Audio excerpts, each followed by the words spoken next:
الحمد لله وكفى وسلام على عباده الذين اصطفى أما بعد فأعوذ بالله من الشيطان الرجيم بسم الله الرحمن الرحيم يا أيها الذين آمنوا ادخلوا في السلم كافة ولا تتبعوا خطوات الشيطان إنه لكم عدو مبين وقال رسول الله صلى الله عليه وسلم من أراد الحج فليتعجل وقال تعالى ولقد خلقناكم ثم صورناكم ثم قلنا للملائكة اسجدوا لآدم فسجدوا إلا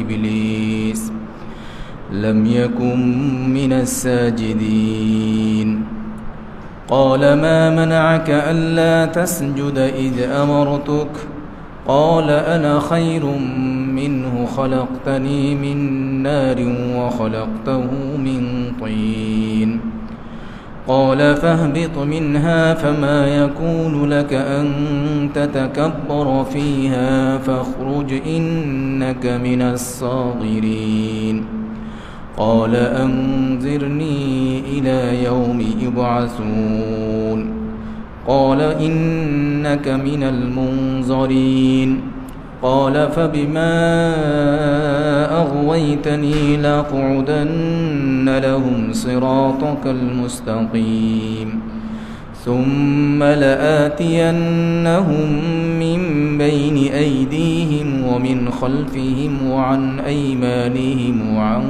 شمائلهم ولا تجد أكثرهم شاكرين صدق الله مولانا العظيم وصدق رسوله النبي الكريم ونحن على ذلك لمن الشاهدين والشاكرين والحمد لله رب العالمين الحمد لله আল্লাহ পাকের আলিশান দরবারে লাখ কোটি শুকর যে মহান রব্বুল আলামিন মাহে রমাদানের পরে শাওয়াল মাসের দ্বিতীয় জুমায় আমাদেরকে আবারও নেক হায়াত দারাজ করে সপ্তাহের শ্রেষ্ঠ দিন শ্রেষ্ঠ ইবাদত জুমার নামাজ আদায়ের লক্ষ্যে যথাসময়ে মসজিদে হাজির হওয়ার তৌফিক দিয়েছেন সেই মহা মুনিবের দরবারে কালিমাতুর শুকর সকলেই পড়ি আলহামদুলিল্লাহ। সম্মানিত হাজিরিন, আমরা গত জুমায় সূরা বাকারার 208 নম্বর আয়াত থেকে একটা আয়াত বেছে নিয়েছিলাম। পাশাপাশি আজকে সেখানের সাথে যুক্ত করে সূরা আরাফের 11 থেকে নিয়ে 17 নং আয়াত পর্যন্ত কোরআনে কারিমের আয়াত থেকে তেলাওয়াত করা হয়েছে। সম্মানিত হাজিরিন, মাহে রমাদানে শয়তান বন্দী ছিল বলে আমাদের অনেকেরই ইবাদত বন্দিগি অনেকটা বেড়ে গিয়েছিল। মুসল্লির সংখ্যাও আমরা অনেক বেশি দেখতে পেয়েছি। স্বাভাবিকভাবেই আমাদের পাপের সংখ্যা কমে আমাদের নেকির সংখ্যা বাড়তে শুরু করেছে। কিন্তু হাদিসের ঘোষণা মোতাবেক রমজান শেষেও কি শয়তান বন্দী না এখন খোলা? শয়তান খোলা, ওর জেলখানায় নাই, সারা পাইছে আর কি। তো দাগি আসামি জেলখানায় থাকলে এলাকাবাসী নিজেদেরকে একটু টেনশন ফ্রি মনে করে যে দুষ্টটা এখন এলাকায় নেই, ক্ষয়ক্ষতির সম্ভাবনা কম, তাই না? কিন্তু ও যদি ছাড়া পেয়ে আসে তাহলে আবার এলাকাবাসীর টেনশন বেড়ে যায়। তো শয়তান যেহেতু এখন ছাড়া পাওয়া, আমাদের আবারও টেনশন বাড়তে শুরু করছে। যেই কারণে আমরা গত জুমায়ও শয়তান সম্পর্কে কোরআনে কারিমে যে আয়াত, অনেকগুলো আয়াত আছে, সেখান থেকে একটি আয়াত এবং আজকেও সে সম্পর্কে একটা লম্বা আয়াত তেলাওয়াত করেছি। আয়াত এবং হাদিসকে সামনে রেখে শয়তান থেকে আমরা কিভাবে দূরে থাকব, তার কার্যকলাপ থেকে, তার চক্রান্ত থেকে, তার হামলার হাত থেকে আমরা কিভাবে নাজাত পাব, আমাদের করণীয় বর্জনীয় সম্পর্কে আমরা সচেতন থাকব, সেই সম্পর্কে আমরা আলোচনা করব ইনশাআল্লাহ। আমরা গত জুমায় যে আয়াতটি বেছে নিয়েছিলাম সে আয়াতের মধ্যে 3টা আলোচনার বিষয় ছিল। একটা ছিল আল্লাহ তাআলা বলেন উদখুলু ফিস-সিলমি কাফা, তোমরা ইসলামের মধ্যে পরিপূর্ণ ঢুকে যাও। আয়াতের পরের অংশ ছিল ওয়ালা তাত্তাবিউ খুতুওয়াতিশ শাইতান, শয়তানের পদাঙ্ক অনুসরণ করিও না। 3 নম্বর আলোচনার বিষয় ছিল ইন্নাহু লাকুম আদুউম মুবিন, নিশ্চয় শয়তান তোমাদের প্রকাশ্য শত্রু। এই বিষয়টি আমরা আয়াত থেকে তরজমা শুনেছিলাম, আজকেও আমরা একটু টাচ পেলাম, এবং আজকে যে আয়াতে কারিমা তেলাওয়াত করেছি সেই আয়াতের তরজমাটা আমরা শুনে রাখি, কারণ আমাদের প্রতিটি মুসলমানের কোরআনে কারিমের এই বিশেষ বিশেষ জায়গাগুলো থেকে শুধু তেলাওয়াত না, তরজমা এবং ব্যাখ্যা বিশ্লেষণও জানা থাকা দরকার ঈমান আমল হেফাজতের জন্য।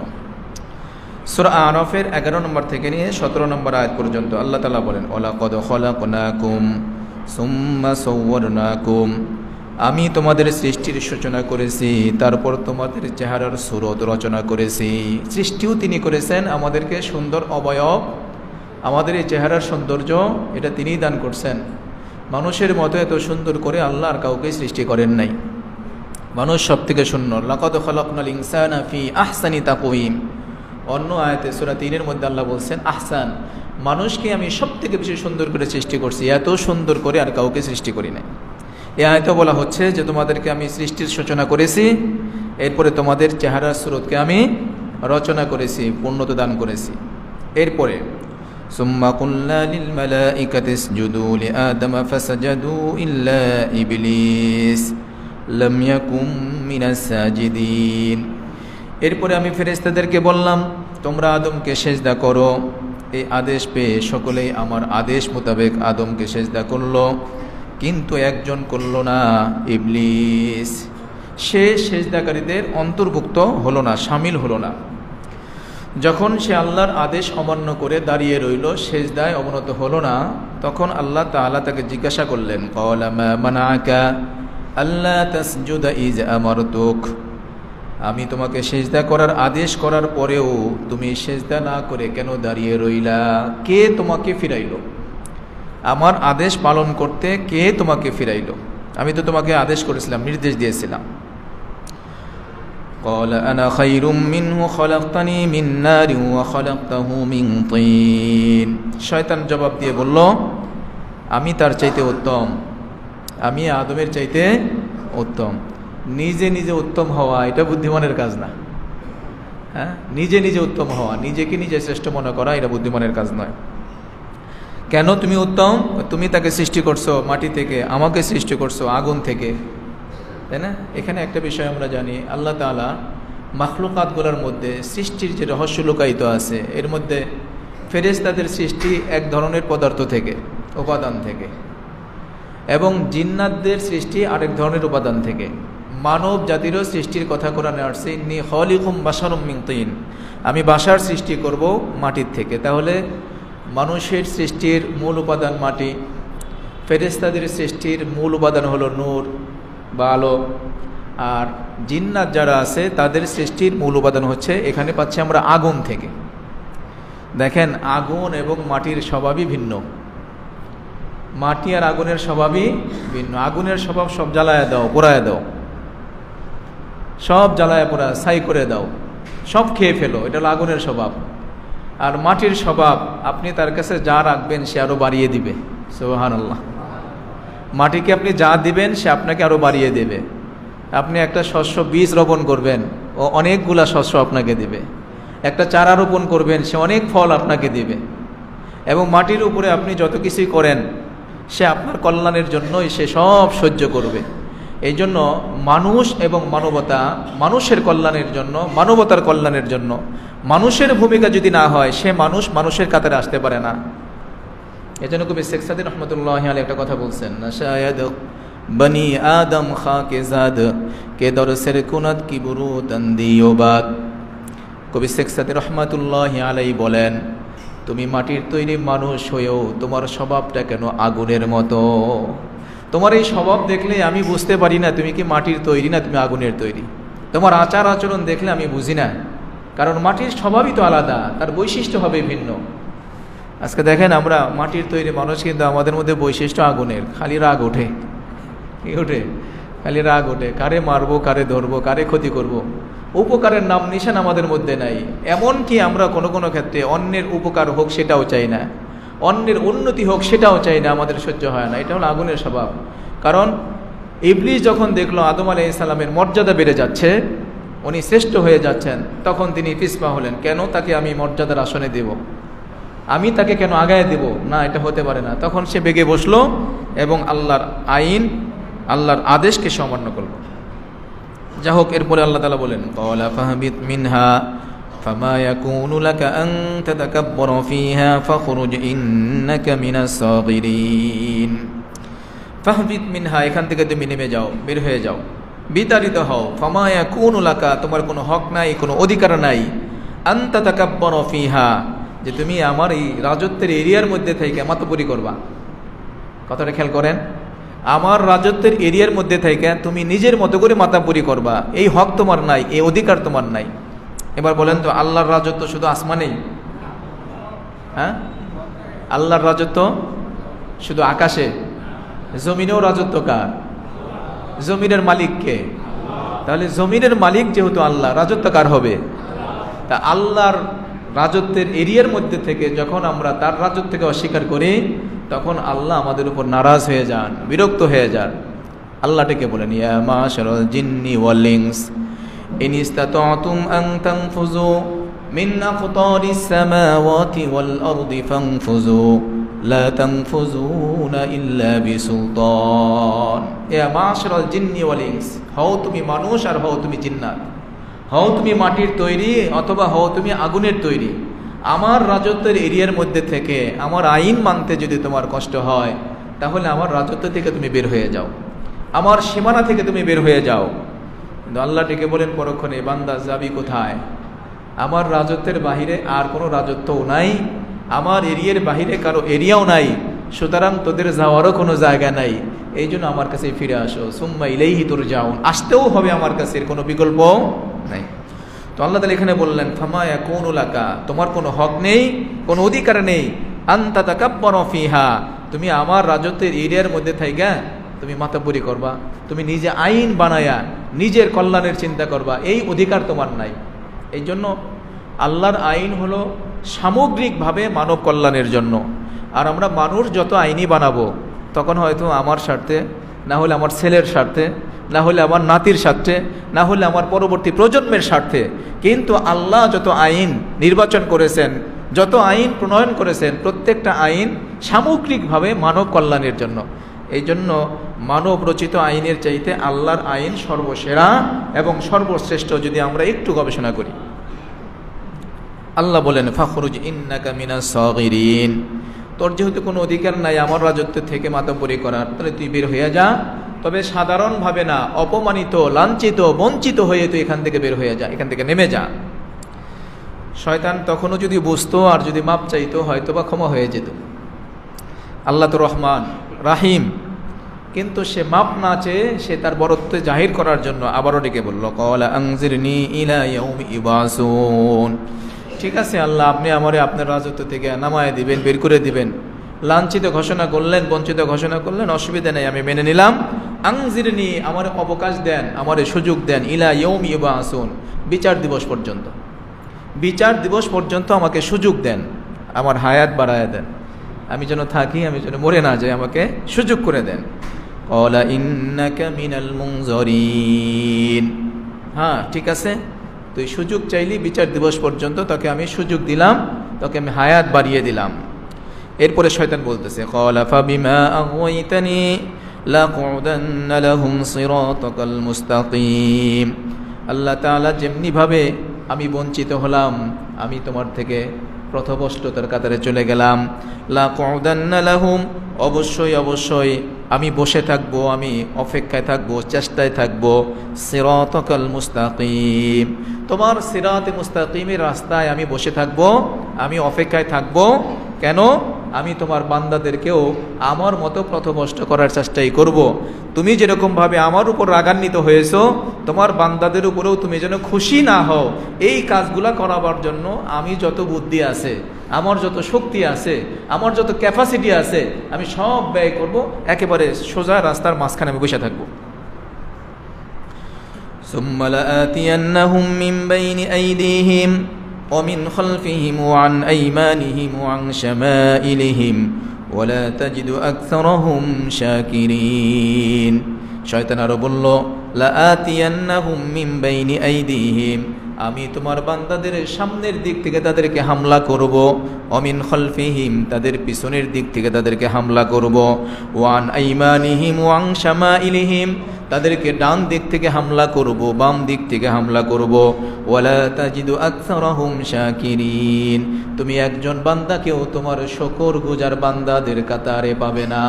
নাউজুবিল্লাহ। দেখেন কোরআন আমাদেরকে কত সুন্দর করে পথ নির্দেশ করে, অথচ আমরা কোরআনের কাছে আসতে চাই না, কোরআন পড়তে চাই না, কোরআন বুঝতে চাই না, কোরআন শুনতেও চাই না। এই যে সূরা আরাফের 11 থেকে 17 নম্বর আয়াত পর্যন্ত, এই আয়াতটুকু নিয়ে যদি আপনারা যে কেউ, এটা বাস্তবতার সাথে বলতেছি, যে কেউ এই আয়াতটাকে নিয়ে যদি আপনারা একটু গবেষণা করেন, একটু রিসার্চ করেন, একটা সপ্তাহ সময় দেন, আল্লাহ এখানে কি কি বলছে, এখানের মধ্যে আমাদের জন্য কি কি আছে, একটু সময় যদি ব্যয় করেন, আপনার বিবেক আপনাকে জাগ্রত করবে আপনার জন্য কোনটা উচিত, আপনার জন্য কোনটা অনুচিত। আপনার বিবেক আপনাকে রাস্তা দেখাবে। কারণ শয়তান চ্যালেঞ্জ গ্রহণ করেছে, সেই চ্যালেঞ্জের মোকাবেলায় আমি অবস্থান করতেছি। এখন দুশ্মন বলতেছে তুই খালি আয় এদিকে দেখ, তারপরে কি করি। তখন আমি প্রস্তুতি ছাড়া সেদিকে যাব না। যদি জানা থাকে যে ভুয়াপুর থেকে আপনি যখন রাত্রি 1টার পরে বের হবেন তারাকান্দি রোডে, ওই শাখারিয়া, ওখানে একটা ছোট্ট ব্রিজ আছে, একটা কালভার্ট, ওইখানে ডাকাত বসে থাকে, কথার কথা। তো ওইখানে গেলে যে কোনো মুহূর্তে একটা অ্যাক্সিডেন্ট হতে পারে, তখন আপনি প্রিপারেশন ছাড়াই যাবেন না প্রিপারেশন নিয়ে যাবেন? আমাদের যে মধুপুরের বন আছে, এটা পার হইতে ময়মনসিংহ যাইতে একটা ছোট্ট বন, এখানে গেলে দেখা যায় গাড়িগুলা দাঁড়ায়। কেন? বনের ভিতরে কি জানি কি কোন অ্যাক্সিডেন্টে পড়ে যায়। এই জন্য পুলিশের পাহারায় পুলিশের গাড়ি সামনে অথবা পিছনে গেলে তখন কয়েকটা গাড়ি একত্র করে নেয়, পার হই। তাহলে একজন মানুষ সাধারণ কোনো ক্ষতি করবে, আপনার টাকা পয়সা ছিনিয়ে নিবে, এই ভয়ে আমরা কত সতর্ক থাকি। আর শয়তান এখানে ওপেন চ্যালেঞ্জ দিয়েছে, আল্লাহর সাথে সে চ্যালেঞ্জ ছুড়ে দিয়েছে যে আপনার বান্দাদেরকে আমি পথভ্রষ্ট করেই ছাড়বো। এই চ্যালেঞ্জের পরও আমাদের কোনো সতর্ক নাই, আমাদের কোনো হুঁশিয়ারি নাই, আমাদের নিজেদের ভিতর থেকে কোনো আলাদা প্রিপারেশন নাই শয়তানের হামলা থেকে বাঁচার জন্য। কারণ আমরা তো জানিয়ে না শয়তানের হামলা কোন দিক থেকে কেমনে হচ্ছে। এই জন্য সম্মানিত হাজিরিন, আমি ওই সূরা বাকারার 208 নম্বর আয়াতের মধ্যে যে আয়াতটা তেলাওয়াত করেছি, এই আয়াতের মধ্যে আল্লাহ তাআলা আবারও ভিন্নভাবে ভিন্ন আঙ্গিকে আমাদেরকে সতর্ক করছেন। সেখানে বলতেছেন, ইয়া আইয়ুহাল্লাযীনা আমানু দুখুলু ফিস-সিলমি কাফা, ইসলামের মধ্যে যতক্ষণ পর্যন্ত পরিপূর্ণভাবে না ঢুকবে ততক্ষণ পর্যন্ত সম্ভাবনা হলো তুমি শয়তানের ধোঁকার মধ্যে পড়ে থাকবে।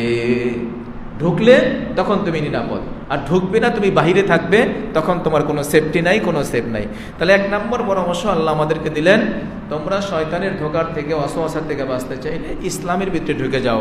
এই জন্য গত জুমা সম্ভবত বলেছিলাম, আমার সামনে আপনার সামনে একটা ব্ল্যাকবোর্ড রাখি, ব্ল্যাকবোর্ডকে 2 ভাগ করি, 2 ভাগ করে 1 ভাগের মধ্যে লিখতে থাকি আমার মুসলমান হিসাবে কি করা উচিত, আরেক ভাগের মধ্যে লিখতে থাকি মুসলমান হিসাবে আমার কি করা উচিত না, অথবা আমার কি কি দায়িত্ব আছে মুসলিম হিসাবে, অথবা অপর পাশে আমি লিখি কোন দায়িত্বে আমার থেকে সরাইতে হবে, কোন দায়িত্বের মধ্যে আমাকে যাওয়া যাবে না। এইভাবে যদি আমরা একটু নিজেদেরকে পেশ করে উপস্থাপন করি, আল্লাহ শ্রেষ্ঠ মানুষকে শ্রেষ্ঠ বিবেক দিয়েছেন, সেই বিবেকের যদি যথার্থ ব্যবহার করি, আপনিও সঠিক রাস্তা পেয়ে যাব। তাহলে আল্লাহ প্রথমত আমাদেরকে বললেন এখানে 3টা বিষয়ের মধ্যে একটা, উদখুলু ফিস-সিলমি কাফা, ইসলামের মধ্যে পরিপূর্ণভাবে ঢুকে যাও। আমরা গত জুমায় এই ব্যাপারে আলোচনা করেছি, আজকে লম্বা বলবো না, শুধু এতটুকু বলি যে একজন আর্মি পার্সন দেখলেও তাকে চেনা যায়, জিজ্ঞাসা করতে হয় না, তার নাম জিজ্ঞাসা করে বলতে হয় না আপনি আর্মি নাকি অন্য কোনো ডিপার্টমেন্টের, দেখলেই চেনা যায়। কিন্তু আফসোস আমরা অনেক মুসলিম ভাই এমন আছি, আমাদেরকে দেখলে তো জিজ্ঞাসা করলেও চেনার কায়দা নাই। এমনও কিছু মানুষ আছে মৃত্যুবরণ করলে অপরিচিত কোনো জায়গায় তার কাপড় না খুললে দেখা না পর্যন্ত বোঝার কায়দা নাই উনি কি ইসলামের ভিতরে না বাহিরে আছেন। আল্লাহ হেফাজত করেন, বলেন আমিন। দ্বিতীয় নম্বর বিষয় এই আয়াতের মধ্যে ওয়ালা তাত্তাবিউ খুতুওয়াতিশ শাইতান, তোমরা শয়তানের অনুসরণ করবে না। এখানে খুতুওয়াত মানে পদাঙ্ক, পদাঙ্ক বলা হয় না, পদাঙ্ক। তুই ওর পিছে পিছে যা, দেখতো ও কোন দিকে যায়, পিছে পিছে যায়, যে পিছে পিছে যা, এটা হলো পদাঙ্কের এক অর্থ। পদাঙ্কর আরও কিছু ব্যাখ্যা বিশ্লেষণের মধ্যে সংক্ষেপ করে বলতেছি, শয়তান সে আমাদের চাইতে জ্ঞান বুদ্ধি চিন্তা চেতনায় কোনো দিক থেকে পিছানো না, সে আমাদের থেকে অনেক বেশি বুদ্ধিমান, অনেক বেশি চতুর, অনেক বেশি চালাক। শায়েখ নাজমুদ্দিন কোবরা ওনার এক শাগরেদের ইন্তেকালের সময়ে শয়তান এসে তাকে ধোঁকা দিতেছে এবং বোঝানোর চেষ্টা করতেছে, তুমি যে সারা জীবন স্লোগান দিলা আল্লাহ একজন, কিন্তু আমার কাছে তো একাধিক দলিল আছে আল্লাহ অনেক। তো ওনার ছাত্র বলতেছে, তোর কাছে দলিল থাকলে আমার কাছে নাই, আমার কাছে দলিল আছে আল্লাহ একজন। উনিও দলিল দিছে। শয়তান কয় আমার কাছে আরও দলিল আছে, শয়তান আবার দলিল দেখায়। উনি কয় আমার কাছে দলিল আছে, আরও দলিল দেখায়। এইভাবে দলিল দেখাইতে দেখাইতে 60 পার হয়ে গেছে। শয়তানও যুক্তি দিতেছে, উনিও যুক্তি দিতেছেন আল্লাহ একজন। মৃত্যুর মুহূর্তে কাছাকাছি সময়ে শেষ পর্যন্ত শয়তান এমন এক যুক্তি দাঁড় করাইছে, উনি আর যুক্তি নাই, যুক্তি হারাই যেতেছে, ফেল। তো নাজমুদ্দিন কোবরা ওনার এক শাগরেদ ছিল, উনি তখন পানি ঢালি দিচ্ছিলেন, উনি ওযু করতেছিলেন। উনি এক মুষ্টি পানি নিয়ে এরকম নিক্ষেপ করছেন, নিক্ষেপ করে বলতেছেন যে তুমি বলে দাও শয়তান তোর সাথে যুক্তির কোনো দরকার নাই, বিনা যুক্তিতে আমার আল্লাহ একজন। সুবহানাল্লাহ। বিনা তর্কে বিনা যুক্তিতে আমার আল্লাহ একজন, তোর সাথে যুক্তি করার কি আছে? আল্লাহ কোরআনে যা বলছেন আমি এটা মানি, এটা আমার বুদ্ধিতে আসলেও সই, না আসলে সই, আল্লাহ বলছেন এটাই সত্য। তো সম্মানিত হাজিরিন, শয়তানের বুদ্ধি কিন্তু আমাদের সাথে কম না। আমরাও বুঝি কারো যদি ক্ষতি করতে চাই সামনে থেকে করলে ধরা পড়ে যাব, এই জন্য কোত্থেকে করবো? পিছনের দিক থেকে করবো।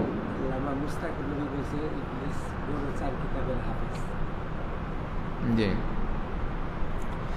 তো এখানের মধ্যে শয়তানও কোনো কোনো সময় সামনের দিক থেকে সরাসরি আমাদেরকে হামলা করে না, এই জন্য পিছনের দিক থেকে আমাদেরকে হামলা করে। আল্লাহ তাআলা সেই বিষয়টাও আমাদেরকে সতর্ক করছেন, সামনের দিকেই করুক পিছনের দিক থেকে করুক, তার পদাঙ্কর মধ্যেই তোমরা যাবা না।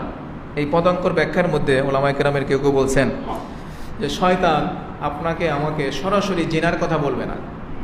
কোনো যুবককে সরাসরি, একজন যুবক নামাজ আদায় করে, সে নামাজি, তাকে শয়তান এসে সরাসরি বলবো না যাও পতিতালয়ে যাও, অথবা খারাপ কোনো জায়গায় যাও, অথবা কোনো মেয়ের সাথে খারাপ কাজে লিপ্ত হও, এই কথা শয়তান সরাসরি বলবে না। কারণ শয়তান জানে সরাসরি বললে তার ভিতরে ঈমানের স্পিড কিছু থাকলে সে জাগ্রত হবে, সেখান থেকে ফিরে আসবে। এই জন্য শয়তান প্রথমত বলবে একটু ফোনে কথা বললে কি সমস্যা, একটু ফোনে কথা বলো, অথবা একটু হালকা পাতলা দেখা করলে কি সমস্যা, অথবা একসাথে একটু বসলেই কি সমস্যা, অথবা একসাথে একটু ঘুরতে গেলে কি সমস্যা, তাই না? এইরকমভাবে ছোট ছোট করে তাকে একটু একটু করে সামনের দিকে আগাবে। আগে হাঙ্গুর শেখাবে, এরপরে হাঁটতে শেখাবে, এরপরে দৌড় পড়া শেখাবে। যখন বাচ্চা দৌড় পড়া শেখে তখন আর আপনার কথা শুনবে না, ও দৌড় পাড়তেই থাকবে। কথা ঠিক না? তো শয়তান প্রথমত আমাদেরকে চ্যাটিং করতে শেখাবে, ফেসবুক ব্যবহার করতে শেখাবে, তারপরে হলো মেসেঞ্জার ব্যবহার করতে শেখাবে, কাউকে নক করতে শেখাবে, রিপ্লে আসবে, রিপ্লে দিব, কথা বলবো, ডেটিং করব। এরপরে গিয়া সেটা বড় ধরনের ক্ষতির কাজটা হইতে শয়তানের আলাদা করে বলতে হবে না যে এখন ক্ষতির কাজটায় যাও, তখন মানুষ অটোমেটিক রাস্তা অতদূর পর্যন্ত যাওয়ার কারণে সে আর ফিরে আসার সুযোগ পাবে না। এটাকে বলা হয় শয়তানের পদাঙ্ক। দেখবেন অনেক ক্ষেত্রে আমরা মিটিংয়ের আয়োজন করি, বিভিন্ন সেমিনারের আয়োজন করি, এই আয়োজনগুলো কোনো কোনো ক্ষেত্রে দেখবেন নামাজের গুরুত্বপূর্ণ সময়ে হয়ে যাচ্ছে, হচ্ছে না এরকম? নামাজের গুরুত্বপূর্ণ সময়ে অনেক সময় আমাদের অনেক আয়োজন থাকে, আমি ভেঙে বলবো না, আপনারা বুঝে নিয়েন। তো দেখবেন আয়োজনটা আমরা আকফিস করে হয়তো করতে পারতাম, কিন্তু এমন সময় আমরা আয়োজনটা করেছি যেই সময়টা ওই আয়োজনও সমাপ্ত করা যাচ্ছে না, নামাজেও যাওয়া যাচ্ছে না। অথচ নামাজ আমার জীবনের চাইতেও গুরুত্বপূর্ণ, আমার দুনিয়ার সকল সম্পদের চাইতে নামাজ গুরুত্বপূর্ণ, কিন্তু আমি সেটাকে গুরুত্ব না দিয়ে আমি আয়োজনটাকে গুরুত্ব দিয়ে আমি নামাজটাকে ছেড়ে দিলাম। অনেক ক্ষেত্রে আমাদের আয়োজন হয় ইসলামী বিভিন্ন গুরুত্বপূর্ণ বিধানের সময়ে। এরপরে দেখেন আমাদের ইমানের অবস্থার কথা বলি। এশারের নামাজ আমরা রাত্রি 8টা, সাড়ে 8টায়, 7টায় পড়ি। এখানেও মুসল্লির সংখ্যা তেমন পাওয়া যায় না, খুব কম। কিন্তু রাত্রি 1টা বাজলে যখন ফুটবল বিশ্বকাপ শুরু হয় তখন সেখানে কি লোকজন কম?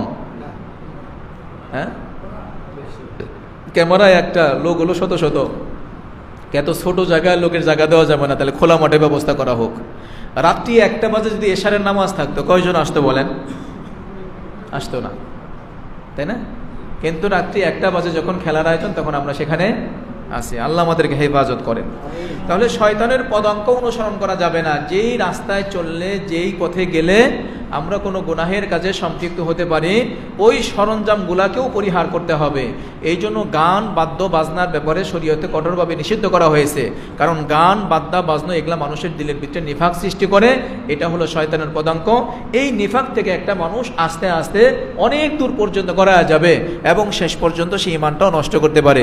এই জন্য শয়তানের পদাঙ্ক থেকেও আমাদেরকে বাঁচতে আল্লাহ পরামর্শ দিয়েছেন। এখানে আমরা সংক্ষেপ করলাম সময়ের স্বল্পতার কারণে। 3 নম্বর আলোচ্য পাঠ, ইন্নাহু লাকুম আদুউম মুবিন। শয়তান আমাদের প্রকাশ্য শত্রু। কিছু শত্রু আছে দেখা যায়, কিছু শত্রু আছে দেখা যায় না। শত্রু তো শত্রুই, যদিও আমরা দেখি অথবা না দেখি। শয়তানকে আমরা যদিও দেখি না, কিন্তু সে কিন্তু আমাদের প্রকাশ্য শত্রু, না দেখলেও প্রকাশ্য শত্রু। এই কথাটা আল্লাহ আমাদেরকে বলেই দিয়েছেন, আমাদেরকে অধিক পরিমাণে সতর্ক করার জন্য। কেউ হয়তো ভাবতে পারেন, যারে জীবনে দেখলামই না, ও আবার কি ক্ষতি করব? যার সাথে জীবনে দেখাই হয় নাই, সে আমার কি ক্ষতি করবে, এটা আমরা ভাবতে পারি। কিন্তু আল্লাহ বলে দিলেন, ইন্নাহু লাকুম আদুউম মুবিন। নিশ্চয় শয়তান তোমাদের জন্য প্রকাশ্য শত্রু। তাহলে এখানে প্রকাশ্য শত্রু এই কথাটা আমরা উপলব্ধি করে নেওয়ার জন্য অধিক পরিমাণে আল্লাহ আমাদেরকে সতর্ক করার জন্য বলে দিয়েছেন। আমাদেরকে ইতিপূর্বে কেউ একজন সম্মানিত ব্যক্তিবর্গ মধ্যে থেকে বলছিলেন শয়তানের পরিচয় সম্পর্কে।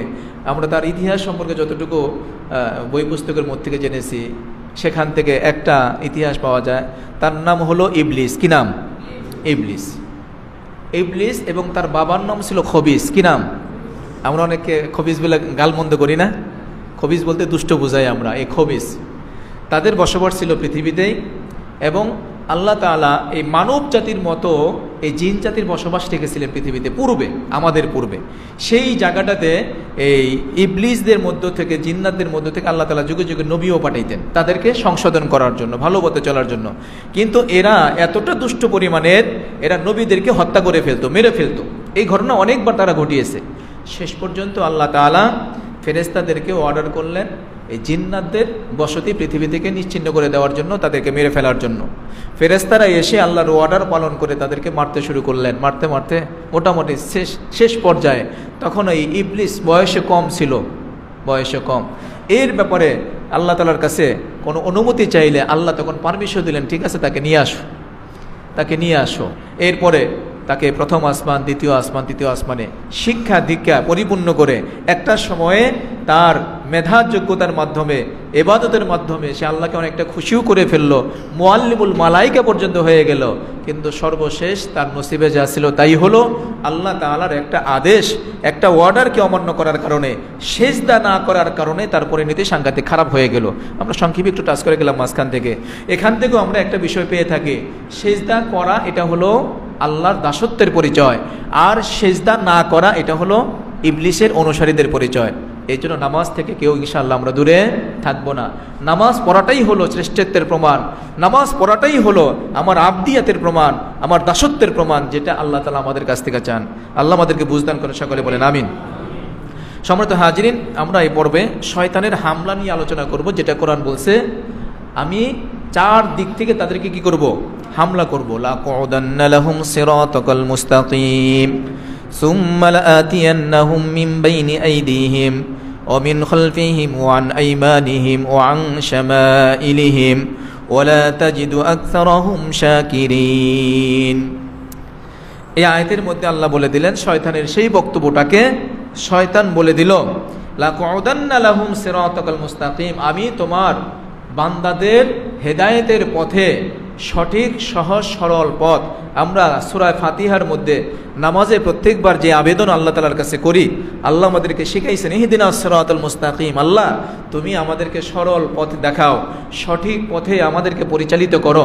এই যে আল্লাহ আমাদেরকে সরল সঠিক পথের সন্ধান চাওয়ার যে ফর্মুলা দিয়েছেন, শয়তান কি বলল? আমি সেই পথেই বসে থাকব।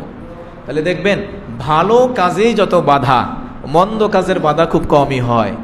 ভালো কাজে যত বাধা, মন্দ কাজের বাধা কমই হয়। এটা কিন্তু শয়তানের একটা গোপন ষড়যন্ত্র, এবং শয়তান আমাদেরকে পরিচিত করে মন্দ কাজের সামনে দাঁড়ানোর দরকার নাই, যত ভালো কাজ আছে সেটাকে বাধা দেওয়ার চেষ্টা করো। যদি এই বাধায় কেউ সম্পৃক্ত হয় তাহলে কিন্তু অটোমেটিক সে শয়তানের পদাঙ্কের মধ্যে পড়ে যাবে, অনুসারী হিসাবে পড়ে যাবে। এবার আসেন, শয়তান যে আমাদেরকে হামলা করবে, হামলা করার জন্য কি লাগে? অস্ত্র লাগে না? অস্ত্র ছাড়া এখন মারামারি আছে কোনো? হ্যাঁ, এই যে ইসরায়েল লাগছে আমাদের ফিলিস্তিনি ভাইদের সাথে, আবার ইরানের সাথে লাগতেছে, আবার তৃতীয় বিশ্ব যুদ্ধের একটা সম্ভাবনা আমরা দেখতে পাচ্ছি। গোটা বিশ্বে আবার নতুন করে একটা ক্রাইসিস, একটা ভোগান্তির সূচনা আমরা দেখতে পাচ্ছি। আসলে ওরা যুগে যুগে যা করছে এগুলা তো আমরা ইতিহাস অনুসন্ধান করলে পেয়ে থাকি। মানব কল্যাণের কিছুটা স্লোগান তারা দিলেও মূলত মানবতাকে সমূলে উৎখাত করার ষড়যন্ত্রটাই ওদের মধ্যে বদ্ধমূল, এবং এর সবথেকে গুরুত্বপূর্ণ পদক্ষেপগুলা ওরা বিভিন্ন মিডিয়া বিভিন্নভাবে তারা কি করতেছে, প্রচার করে যাচ্ছে। তো শয়তান আমাদের উপরে যে হামলা করে, এই হামলা করার জন্য তার অস্ত্রের দরকার। তার অস্ত্র তো অনেক আছে, সেখান থেকে বর্তমান সময়ে যে অস্ত্রটার সন্ধান আমরা পেয়ে থাকি সেটার মধ্যে থেকে অন্যতম হচ্ছে প্রচার মিডিয়া। কি মিডিয়া বলেন? শয়তানের হামলার একটা অন্যতম অস্ত্র হচ্ছে প্রচার মিডিয়া। দেখেন প্রচার মিডিয়া কি বলল, ইসলামে জিহাদের পারমিশন দেওয়া আছে, এটা শুধু পারমিশন না, এটা শ্রেষ্ঠ ইবাদতও বটে। ইসলামে জিহাদের পারমিশন এটা শ্রেষ্ঠ ইবাদতও বটে। কেন ইসলামে জিহাদের পারমিশন দেওয়া হলো? বলে পৃথিবীতে যখনই কোনো সন্ত্রাসের আগমন ঘটবে, কোনো সন্ত্রাসের পদযাত্রা শুরু হবে, সেই পদযাত্রাকে, সেই আগমনকে ঠেকাবার জন্য আল্লাহ তাআলা জিহাদের পারমিশন দিয়েছেন। তাহলে আমরা সংক্ষিপ্তভাবে বলতে পারি জিহাদের পারমিশন হলো সন্ত্রাস ঠেকাবার জন্য, জঙ্গিবাদ ঠেকাবার জন্য, সন্ত্রাসকে মূলোৎপাটন করার জন্য ইসলামে জিহাদের পারমিশন। এবার দেখেন প্রচার মিডিয়া কি বলে দিল, মুসলমানদের এই জিহাদের এই বিধানটাকে এমনভাবে গোটা বিশ্বে তার উপস্থাপন করলো, এখন মুসলমান ন্যায়ের পক্ষে লড়াই করবে, অন্যায়কে প্রতিহত করবে সেটা তো অনেক দূরের ব্যাপার, বরং জিহাদ শব্দটা মুখে আনতেই তারা ভয় পাচ্ছে। ভয় পাচ্ছে কিনা? এখন জিহাদ এই শব্দটা, এটা কোরআনে কারিমের মধ্যে কতবার আসছে তার হিসাব নাই। ওয়াজাহিদু ফি সাবিলিল্লাহ, আমান জাহাদা ফি সাবিলিল্লাহ, কোরআনে হাদিসে কতবার যে আসছে তার ঠিক নাই। এবং বুখারী শরীফের মধ্যে আপনারা জানেন 2টা অধ্যায়, একটা অধ্যায় হলো মাগাজি, যেই ভলিউমটাই করা হয়েছে জিহাদের অধ্যায় দিয়া, রসুল করিম সাল্লাল্লাহু আলাইহি সাল্লামের জীবনের যে যুদ্ধ জিহাদগুলো সংগঠিত সেগুলা। কিন্তু প্রচার মিডিয়া আমাদের কাছে এমনভাবে গোটা বিশ্বের কাছে উপস্থাপন করে দিল, জিহাদ এটা পবিত্র বিধান হলেও, এটা শ্রেষ্ঠ ইবাদত হলেও এখন মুসলমান জিহাদ শব্দটা বলতেই ভয় পাচ্ছে। এই অসুবিধার কারণটা কে ঘটাইল বলেন? প্রচার মিডিয়া। কারা করল? প্রচার মিডিয়া। শাহ আব্দুল আজিজ মুহাদ্দিস দেহলভী রহমতুল্লাহি আলাইহি, ওনার সাথে একজন খ্রিস্টান পাদ্রীর দেখা। তো খ্রিস্টান পাদ্রী তাকে তুচ্ছ তাচ্ছিল্য করে ডেকে বললেন, দেখেন মুসলিম মশাই, আপনাদের ধর্মটাই তো হলো রক্তপাতের উপরে। কিসের উপরে? নাউজুবিল্লাহ, রক্তপাতের উপরে। আপনাদের ধর্মের মধ্যে ভালো কিছু তো আমরা দেখি না, অস্ত্র ছাড়া তো আর কিছু দেখি না। মানে তামাশা করে তাকে খাটো করার জন্য বললেন। বলে যেমন বদরে আপনাদের হাতে আমরা রক্ত দেখেছি, ওহুদে দেখেছি, খাইবরে দেখেছি, খন্দকে দেখেছি, হুনাইনে দেখেছি, মুতায় দেখেছি, আরও কয়টা বলবো। তো তখন এই খ্রিস্টান পাদ্রীকে শাহ আব্দুল আজিজ মুহাদ্দিস দেহলভী রহমতুল্লাহি আলাইহি উনি একটা জবাব দিয়েছিলেন চমৎকার। উনি বললেন, দেখেন হাতে অস্ত্র থাকলেই অপরাধ না, তবে দেখতে হবে অস্ত্রটা কার হাতে। অস্ত্র যদি হয় ডাক্তারের হাতে তাহলে সেটা হবে আশীর্বাদ, আর অস্ত্র যদি হয় ডাকাতের হাতে তাহলে সেটা হবে অভিশাপ। মুসলমানদের হাতে যখনই অস্ত্র উঠেছে সেটা আক্রমণাত্মক নয়, সেটা হলো রক্ষণাত্মক, সেটা হলো সন্ত্রাসকে নির্মূল করার জন্য। আর অন্যদের হাতে যখনই অস্ত্র উঠেছে তখন তাদের ব্যক্তি স্বার্থ উদ্ধার করার জন্য। ওই ব্যক্তি স্বার্থ ঠেকাইতে, সন্ত্রাসের রাস্তা বন্ধ করতেই ইসলামে জিহাদের পারমিশন দেওয়া হয়েছে। নবীজি সেই জিহাদই আমাদের শিক্ষা দিয়েছেন। সুবহানাল্লাহ। সম্মানিত হাজিরিন, তাহলে বর্তমান পৃথিবীতে প্রচার মিডিয়া আমাদেরকে বলে দিল, গোটা বিশ্বের মানুষের কাছে প্রচার করে দিল, মুসলমান যখনই নিজেরা বাঁচার জন্য প্রতিবাদ করবে তাহলে সেটাকে তোমরা সন্ত্রাস বলে চালিয়ে দিবে, যাতে করে তারা জিহাদ শব্দটাই ভুলে যায়, জিহাদের মতো পবিত্র ইবাদত থেকে তারা বঞ্চিত থাকে। বাস্তবিক অর্থেও আমরা এমন একটা সিচুয়েশনে পড়ে গেছি, এখন কোনো মুসলমান নিজের থেকে সাহস করে এই শব্দটা, যদিও কোরআনে আছে হাদিস আছে, বলতে সাহস পায় না, কারণ বললেই না জানি আবার কে কোন দিকে মাইন্ড করে, নাকি জঙ্গি বলে, নাকি সন্ত্রাসী বলে, কোন জায়গায় আমাকে ফেলে দেয়, এই সমস্যার মধ্যে আমরা পড়ে যাচ্ছি। সম্মানিত হাজিরিন, দেখেন, যেহেতু প্রসঙ্গটা চলেই আসছে, 2-1 মিনিটে বলে দেই, ইসলাম মানবতা রক্ষায় যদিও জিহাদের পারমিশন দিয়েছে, সেটা কতটা সূক্ষ্মতার সাথে, সেটা কতটা বিবেচনার সাথে, নিরাপত্তার সাথে। নবীজি সাল্লাল্লাহু আলাইহি সাল্লামের এক হাদিসের মধ্যে আসছে, মান কাতালা নাফসাম মুআহাদান লাম ইয়ারিহ রাইহাতাল জান্নাতি ওয়া ইন্না রিহাহা লা ইউজাদু মিন মাসিরাতি 40 আমান। এই হাদিস আবু দাউদ শরীফের মধ্যে আসছে। নবীজি বলেন, যদি মুসলিম দেশে বসবাসরত কোনো অমুসলিমকে, অন্যায়ভাবে নিরপরাধ কোনো অমুসলিমকে কোনো মুসলমান যদি হত্যা করে, তাহলে সেই ব্যক্তি জান্নাতে তো যাবেই না, বরং জান্নাতের ঘ্রাণও সে পাবে না। নাউজুবিল্লাহি মিন যালিক। দেখেন, ইসলাম জিহাদের পারমিশন দিলেও কি সূক্ষ্মতার সাথে দিয়েছে। কোরআনে কারিমের সূরা মায়েদের 32 নম্বর আয়াতের মধ্যে আল্লাহ তাআলা বলছেন, মান কাতালা নাফসাম, যে ব্যক্তি অন্যায়ভাবে কোনো একজন নিরপরাধ ব্যক্তিকে হত্যা করলো, হত্যার যোগ্য না এমন একজন ব্যক্তিকে যদি কেউ হত্যা করে, সে যেন গোটা মানব জাতিকে হত্যা করে ফেললো। তাহলে দেখেন, এই হাদিস এবং এই আয়াত থেকে আমরা যেটা পাই, ইসলামের জিহাদের পারমিশন অন্যায় করার জন্য না অন্যায় দমনের জন্য? অন্যায় দমনের জন্য হলো জিহাদের পারমিশন। অন্যায়কে প্রতিষ্ঠিত করার জন্য জিহাদের পারমিশন কখনোই ইসলাম দেয় নাই, ছিলও না। আবার দেখেন, ইসলামের জিহাদের পারমিশন যদিও, তারপরেও শর্ত শারিয়াত সাপেক্ষে। নবীজি সাল্লাল্লাহু আলাইহি ওয়াসাল্লাম ইসলামের জিহাদের পারমিশন পেলেন মক্কায় থাকতে না, মদিনায় যাওয়ার পরে।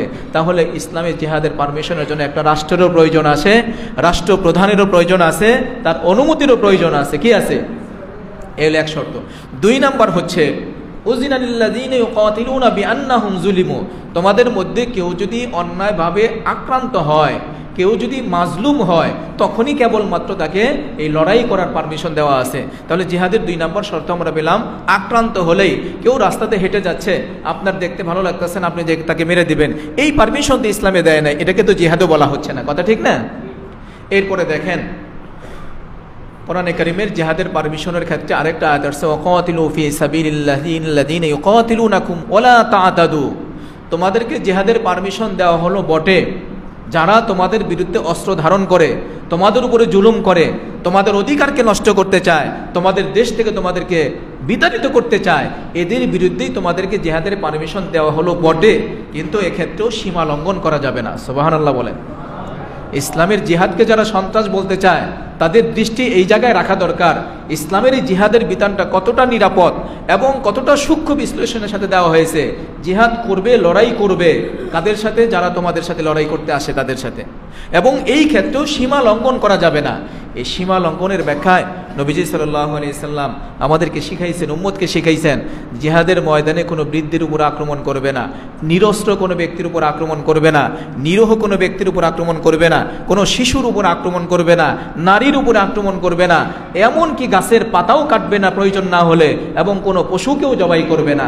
এতগুলা সুস্পষ্ট বিধান ইসলামের জিহাদের পক্ষে থাকার পরেও প্রচার মিডিয়া বিনা বাক্যে, বিনা বিশ্লেষণে বলে দিল, ইসলাম যখনই বাঁচার জন্য লড়াই করে তখন তাদেরকে সন্ত্রাস বলে দেয়।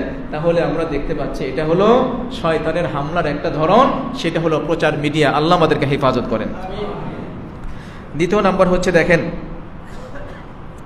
বিভিন্ন সময়ে তারা বিভিন্ন স্লোগান আবিষ্কার করে, বিজাতীয়দের মধ্য থেকে বিভিন্ন স্লোগান আবিষ্কার হয়। এদের মধ্যে যদিও আমরা এই স্লোগানগুলোর সাথে এখন অভ্যস্ত হয়ে গেছি, বলতেও ভয় হচ্ছে, আপনারা সঠিক বুঝবেন না আবার বেঠিক বুঝবেন। কিছু কিছু স্লোগান তারা আবিষ্কার করে আমাদের মধ্যে ছেড়ে দেয়, যেই স্লোগানগুলো মূলত ওই শয়তানের পদঙ্ক অনুসরণকারীদের পক্ষ থেকেই আমাদের কাছে চলে আসতেছে। আমরা যদিও অভ্যস্ত হয়ে পড়েছি। এদের মধ্যে থেকে একটা দেখেন, পর্দা প্রগতির পথে বাধা, একটা স্লোগান আছে না? এই স্লোগানটা হলো পর্দা প্রগতির পথে বাধা। দেখেন ডেকোরেশনটা কত সুন্দর, আসলেই তো পর্দা উন্নতির পথে বাধা, উন্নয়নের পথে বাধা। ডেকোরেশন অনেক সুন্দর, অনেক সময় ডেকোরেশন সুন্দর থাকলেও খাবারের মান কিন্তু ভালো হয় না, খাবারের মান অনেক সময় খারাপ দেখি আমরা, ডেকোরেশন খুব সুন্দর আছে এখানেও তারা ডেকোরেশন সুন্দর করে আমাদের মাঝে ছেড়ে দিল, পর্দা প্রকৃতির পথে বাধা। আমরা কিন্তু সেই ডেকোরেশনের সেই সুন্দর স্লোগানটাকে এমনভাবে লুফে নিলাম, এখন আমরাও কিন্তু এই স্লোগান দেই, পর্দা প্রকৃতির পথে বাধা। কিন্তু আপনি অনুসন্ধান করে দেখেন এই স্লোগানটা আবিষ্কার কারা করলো, এবং এই স্লোগানটা মুসলমান সমাজে ফিট হয় কিনা, কোরআনে কারিমের সাথে যায় কিনা। কোরআনে কারিমের অসংখ্য আয়াতের মধ্যে পর্দার বিধান দেওয়া আছে না নাই? অকরনা ফি বুয়ুতিকুন্না ওয়ালা তাবাররুজনা। আপনি 22 নম্বর পারাটা একটা পারাই শুধুমাত্র শুরু থেকে 3-4 পৃষ্ঠা আপনি তর্জমা দেখেন, সেখানে দেখবেন পর্দা সম্পর্কে কতগুলো আয়াত পেশ করা হয়েছে। তাহলে যেখানে পর্দার বিধানের ব্যাপারে আল্লাহর কোরআন, নবীজের হাদিস, সাহাবায়ে কেরামের আমল আমাদের সামনে সুস্পষ্ট, সেইখানে আমাদের সমাজে একটা স্লোগান চলে আসলো, পর্দা প্রগতির পথে বাধা। আমরা সেই স্লোগান মেনে নিলাম। এটাও হলো প্রচার মিডিয়ার একটা অংশ, যেটা আমাদেরকে আস্তে আস্তে শয়তানের পথে পরিচালিত করার জন্য চেষ্টা করতেছে। দ্বিতীয় নাম্বার, সময়ের স্বল্পতা, আরেকটা বিষয় বলে দিচ্ছি। দেখেন, এটা তো বলতে আরও বেশি ভয় করতেছে, না জানি আপনারা ভুল বুঝেন, তারপরে কোরআনের কথা যেহেতু বলে দিই, না মানলে আমার অসুবিধা নেই, খালি শুনে রাখেন। আপনারা না মানলেও অসুবিধা নেই, শুধু শুনে রাখেন। দেখেন, একটা স্লোগান আছে, 2টার বেশি নয়, একটা হলে ভালো হয়, আছে না নাই আমাদের সমাজে? এই স্লোগানটা কোরআনের সাথে কতটা সাংঘর্ষিক আমি শুধু আয়াতটা শোনায় দিই। আল্লাহ বলেন, ওয়ালা তাকতুলু আওলাদাকুম খাশিয়াতা ইমলাক। তোমরা তোমাদের সন্তানগুলাকে গোপন হত্যা করো না, তাদেরকে মেরে ফেলো না। খাদ্যের ভয়ের অভাবের কারণে খাদ্য অভাব হবে, বাসস্থানের ক্রাইসিস হবে, অভাব হবে, এই ভয়ে তোমরা তোমাদের সন্তানদেরকে হত্যা করো না। এটার ব্যাখ্যার মধ্যে আপনারা গেলে পাবেন, এখন আমরা যত রকমের নিয়ন্ত্রণ গঠন করতেছি, এই পদ্ধতিগুলোর সাথে ইসলামের কতটা সংঘর্ষ, কতটা সাংঘর্ষিক, এই আয়াতের ব্যাখ্যা বিশ্লেষণের মধ্যে গেলে আমরা পেয়ে যাই। অথচ এই স্লোগানটা কিন্তু আমাদের মনোভূত, আমাদের খুব ভালো লাগার স্লোগান, এবং এই স্লোগানের সাথে আমরা সম্পৃক্ত নই এমন সমাজে কেউ বাস করে না। কিন্তু এই স্লোগানটা কোরআন সাংঘর্ষিক, কোরআনের সাথে বিরোধ রাখে। আল্লাহ আমাদেরকে হেফাজত করেন। এটার ব্যাপারে আর বিস্তারিত বললাম না, আপনারা বুঝে নিয়েন। এরপরে দেখেন, আরেকটা স্লোগানও আমাদের সমাজে আছে, যদিও এটা মুসলিম হিসাবে আমাদের মানায় না, কিন্তু তারপরেও রাষ্ট্রীয় বিবেচনায় আমরা বেছে নিয়েছি, করে যাচ্ছি। 21-এর আগে বিয়ে নয়, পার্কে যাওয়া নিষেধ নয়। যদিও নিষেধ না, এটা প্রকাশ্যে নাই, কিন্তু অনেকেই তো ঘোরাঘুরি করতেছে। এই যে ঈদের সময় দেখেন, আমরা তো দেখলাম মেয়েরা পর্যন্ত অশালীন পোশাক পরিধান করে তারা পিকআপ ভ্যানে চড়ে রাস্তায় যে মহড়া দিচ্ছে। বলেন তো, এটা কোনো এই 92% মুসলমানের দেশের কোনো সভ্যতা হতে পারে? এটা কোনো সংস্কৃতির সাথে যায়? এটা মুসলমান সন্তান এই ধরনের কাজে অভ্যস্ত হলে এটা মানায় না। কিন্তু আসলে আমরা করে যাচ্ছি। এই স্লোগানটাও কোরআনের কোন আয়াতের সাথে সাংঘর্ষিক, আমি শুধু আয়াতটা আপনাদের শোনায় দেই। আল্লাহ বলেন, ওয়ানকিহুল আয়ামা মিনকুম والصالحين من عبادكم وإمائكم إن يكونوا فقراء يغنيهم الله من فضله। আল্লাহ বলেন, ওয়ানকিহুল আয়ামা মিনকুম, অভিভাবক যারা আছো, তোমরা তোমাদের সন্তান প্রাপ্ত বয়স্ক হলে, বিবাহের উপযুক্ত হলে তোমরা তাদেরকে বিয়ে শাদীর ব্যবস্থা করো। যদি তারা দরিদ্র হয়, আর্থিক দুর্বলতা থাকে, অভাব অনটন থাকে, ইয়াকুনু ফুকরা, দেখেন ইয়াকুনু ফুকরা, যদি তারা গরিব হয়, দরিদ্র হয়, মানে উপার্জনে এখনো যায় নাই, ফায়ুগনিহিমুল্লাহু মিন ফাদলি, আল্লাহ বলেন যে আমি নিজে তাদেরকে ধনী বানায় দেব। সুবহানাল্লাহ। তাহলে বিবাহের উপযুক্ত ছেলে এবং মেয়েদেরকে বিবাহের ব্যবস্থা করার জন্য ইসলাম, কোরআন আমাদেরকে উৎসাহিত করতেছে। সেই ক্ষেত্রে আমরা বিবাহের পারমিশনটাকে পিছিয়ে দিচ্ছি, অথচ আমার সন্তান পার্কে ঘুরে, আমার ছেলে বিভিন্ন জায়গায় যায়, আমার মেয়ে বিভিন্ন বেপরদায় ঘোরাফেরা করে, অশালীন বিভিন্ন কাজে নিয়োজিত হয়, এটার ব্যাপারে আমরা মজবুত কোনো পদক্ষেপ নিচ্ছি না। এইভাবে যদি আমরা দেখি, শয়তান আমাদেরকে হামলা করতেছে বিভিন্নভাবে। একটা হলো প্রচার মিডিয়ার মধ্য থেকে আমরা 3টা প্রচার দেখলাম। একটা হলো পর্দা প্রকৃতির পথে বাধা, এটা স্লোগান তারা আবিষ্কার করছে, আমরা গ্রহণ করতেছি। 2টার বেশি নয়, একটা হলে ভালো হয়, এটা তারা আবিষ্কার করছে, আমরা গ্রহণ করতেছি। 21-এর আগে বিয়ে নয়, পার্কে যাওয়া নিষেধ নয়, এটা আবিষ্কার করছে তারা, কিন্তু আমরা গ্রহণ করতেছি। আসলে এটা পক্ষ বিপক্ষই বড় কথা নয়, বরং এজ এ মুসলিম হিসাবে আমার ঈমান বাঁচানোর তাগিদে, আমার সমাজ, আমার সন্তানকে বাঁচানোর তাগিদে এই বিষয়গুলাই মূলত আমাদের খেয়াল করা দরকার।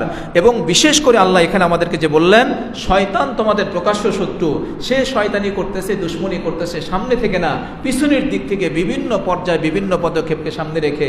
কিন্তু আমরা সরল প্রাণ মুসলমান মুসলমান হওয়ার কারণে সেগুলা থেকে আমরা দৃষ্টি ফিরিয়ে রাখতেছি এবং কোনো কোনো ক্ষেত্রে ওগুলাকেই আমরা আমাদের জন্য কল্যাণকর মনে করতেছি, অথচ এগুলা মোটেও আমাদের জন্য কল্যাণকর নয়।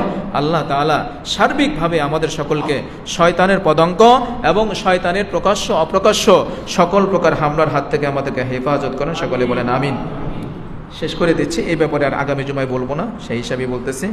দেখেন, আরেকটা বিষয় হলো আল্লাহর বিচারে যেটা কোনো গুরুত্বপূর্ণ কাজই নয়, এমন কিছু কাজকে শয়তান আমার আপনার সামনে গুরুত্বপূর্ণ হিসাব উপস্থাপন করবে।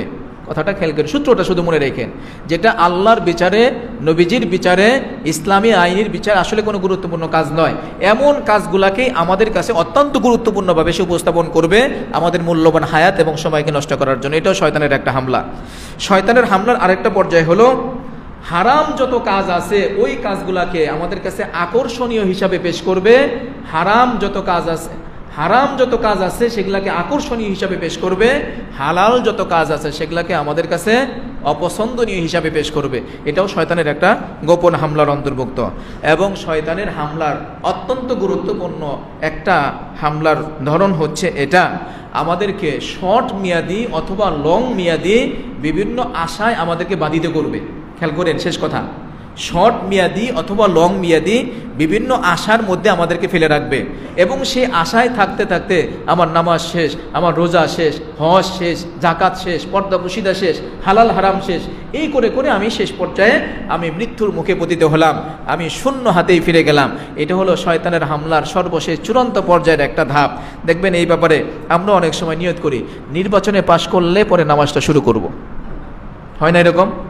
হয়। এরপরে দেখবেন রিটায়ার্ড করি তারপরে হজে যাব, হয় না এরকম?